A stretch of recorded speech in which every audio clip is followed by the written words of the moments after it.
I want to be a dinosaur. You've got to follow your dreams, eh? It's hard to announce that you want to be a dinosaur. The real world doesn't work like that. Is it so hard to understand that I want to be a dinosaur? So I think there was a lot of inspirations for the movie. So there were English-speaking references, like the movie Step Brothers from Adam McKay, which was a big inspiration mostly for the comedic aspect of the movie.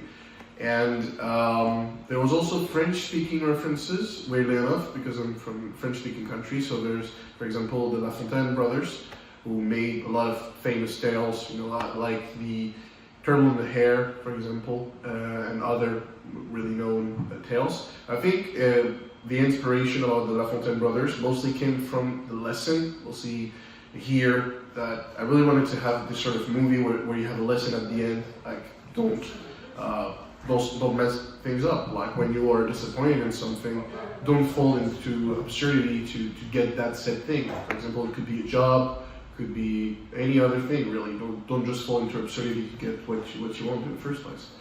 And I think there is also an inspiration from Michel Bouvet, which is a French director. He's my favorite director, by the way.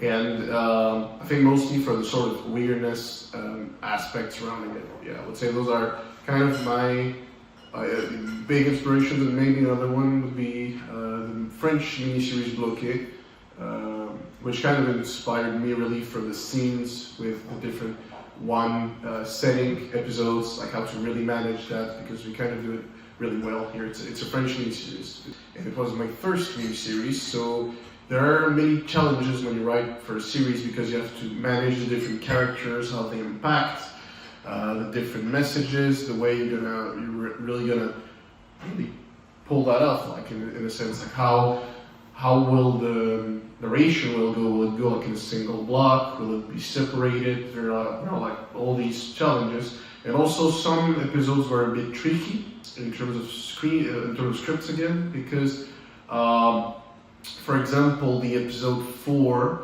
was hard for me because it was hard to really write something entertaining. Well, it's an office scene when you speak really mostly like scientific terms and all, how to really make that entertaining and comedic.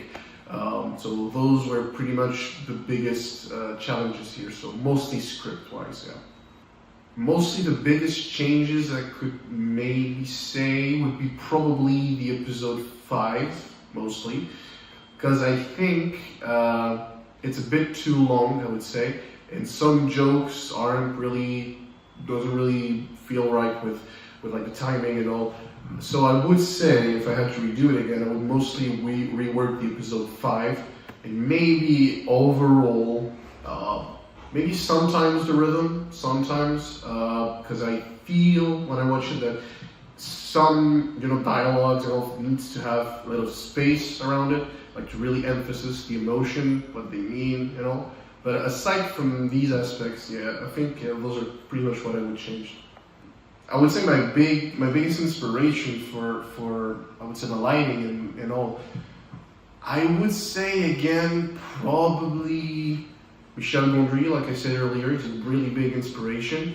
I think it was mostly the sort of surrealistic light surrounding it. I really wanted to emphasize emotionally how it would feel, the mood and all that, while still kind of maintaining it realistic in a way, but also really emphasizing the emotion and the kind of weirdness of it.